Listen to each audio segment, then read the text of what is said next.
Star Travelers, Chapter 1, Part 4. Anya of Earth, through the portal to the stars.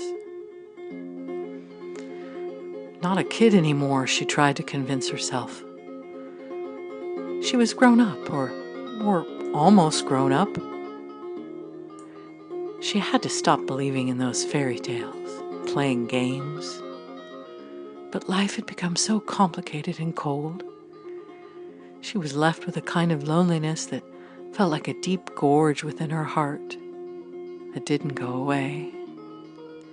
She kept pumping her legs on the swing, leaning back and forth, swinging up and up and up to the highest point from where she could see all above the treetops.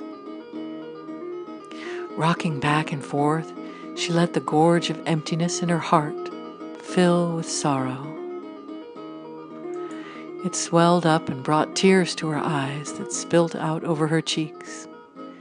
Tears that she did not even try to wipe away. Tears of an inexplicable longing for somewhere, someone, some way, somewhere she called home.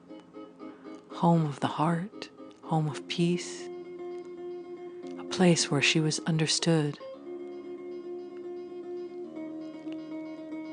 For a moment she became angry. Then her mind drifted and she became sad all over again. Thinking of her music, her one solace, it had turned into a fiasco of falsehood and fake smiles. She just wanted to escape. She'd been bullied by one of the rudest girls and finally threatened with being removed from the orchestra because she was, not a good enough player? Because she missed some notes? No. It was because she was dismayed by the requests and demands of the other girls, who pointed out her every mistake in her demeanor and appearance, her large blue eyes and dark skin. It was never a very pleasant conversation either. Anya could not even respond to them. She just stood there. They called her spaced out during the performance. They said they worried about her. She overheard them call her slow, strange, a bit off. And then they laughed at her clumsiness when she smashed into the doorway each time she entered the room. And of course, her so-called weird outfits were unacceptable attire for the modern, fashionable teenager. I'm comfortable, she'd blurt out, but still, the girls ignored her decorative additions to her school uniform, though the boys never seemed to mind. At least that was one positive note, sort of. Boys were easy to understand. Maybe, like boys like girls, usually. At least she knew that much. But when Paul died, the band was finished. Almost before it started. He'd strung himself up in a closet. Paul. He was her friend and a drummer.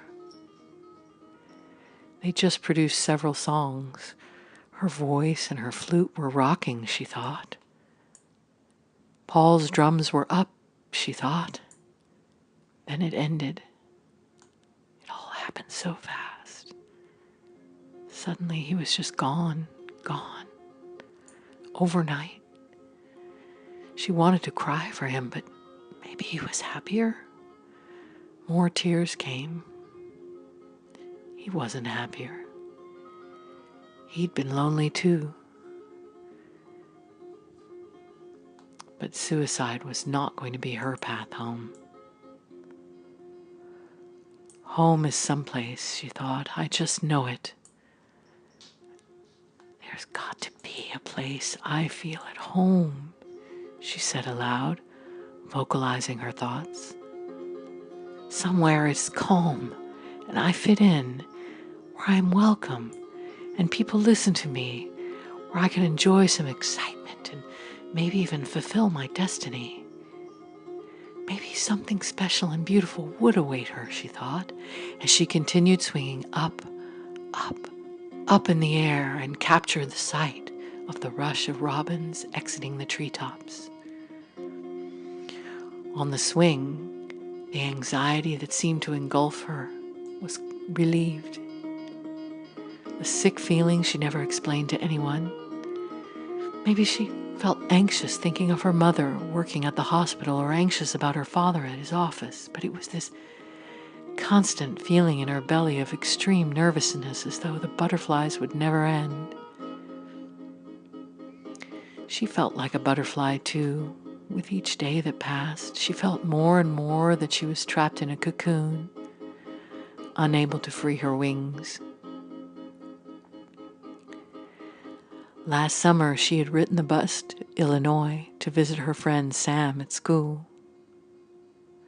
She stayed for a few days, and they just hung out, listening to music mainly.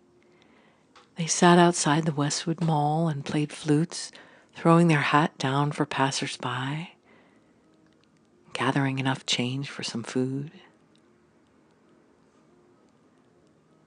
Somehow with Sam, it didn't matter what she wore if she played a different note. Somehow with Sam, she didn't have to think so much. Somehow with Sam, it was all right to sit on a rock and play the flute by the lake all day. But he's a long way from where you are, she thought. It was fall and soon winter would come. By then she needed to be in a warm bed. She hoped Sam would have a place for her to stay in Chicago. To make it there, she'd have to ditch her bike and take a bus. She could not call Sam ahead of her arrival because parents would trace her phone. She kept it off and was going to turn it back on just for a moment when she reached Chicago.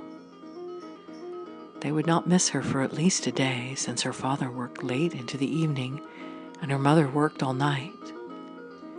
She had time. She had a few minutes more. She pumped herself up high, high up on the swing, as high as she could go, faster and faster and faster, as if she might fly right up into the sun.